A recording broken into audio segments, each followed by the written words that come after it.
So now I'm on my way to Algeria. I had the brains to go to the Algerian embassy in Madrid and ask them if I need a visa. Oh, no, sir, no problem, senor. So I take a train into Algeria, and the Algerian Civil War had only been over about a year and a half. Remember de Gaulle, that was his last outpost in North Africa, and they held it tenaciously and finally gave up. Ben Bella was the guy who took over the rebels. So the borders were all Uzis, and they're still nervous. Yeah. And I get there, and they go, "Senor, or Monsieur, you can't come into this country. You don't have a visa." I said, "They told me I didn't need a visa."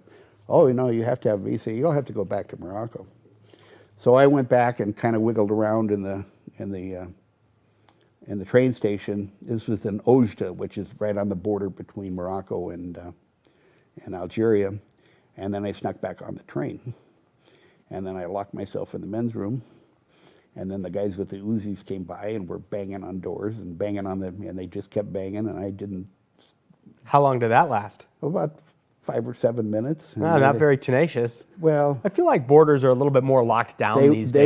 They were holding the whole train up with all these hundreds of people on it. The train's on its way to Oran, which is the big port city, and I went there in Algeria. So anyway, I got through. Okay, so you snuck through in a bathroom on a train. And when we're going over the hills, I actually saw children with distended bellies. There was still starvation going on. And this is Algeria? Yeah. Right after? Because of the war, yeah, because of the war.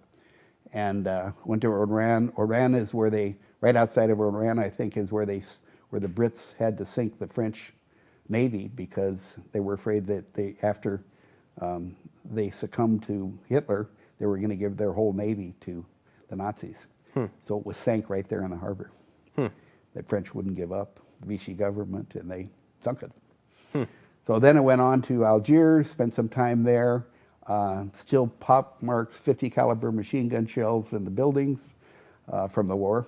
They hadn't fixed all of that yet.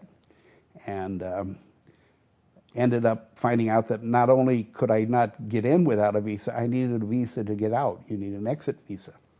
So I went down to the prefecture, which is like the police. Having snuck in, now I can't sneak out.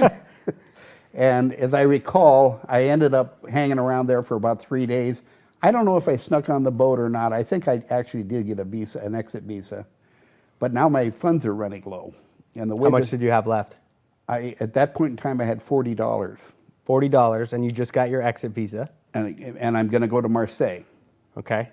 And then I'd written my dad, this is how it worked. I had written him and told him to mail $200 to Cairo. So there was $200 in the American Express office in Cairo, which I wasn't going to make on $16. And but wait, you were going to Marseille? Yeah, but I was going to Marseille because I told him to send $200 to Rome. Oh, okay. So when I landed in Marseille, after paying my deck passage, across a terrible storm in the Mediterranean, I had $16 in my pocket, and I had to make it all the way from Marseille to Rome. And I did. Did you get skinny? Yeah, I was skinnier than I am now, for sure.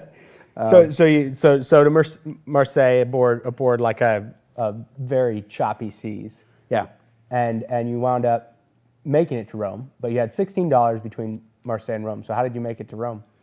Slept in cars outside of Avignon, Wait, what do you mean slept in cars? Abandoned cars, old truck or something. I just climbed like, under there. There'd be like abandoned cars on the side of the road? Like how common was that? Well, in farming areas, sure. It's in this country, you still see old abandoned cars all around. So you just hop in one of those? You ever run into have some farmer run you out? Nope. People were, I think probably because of my age, most of the locals were always very gracious.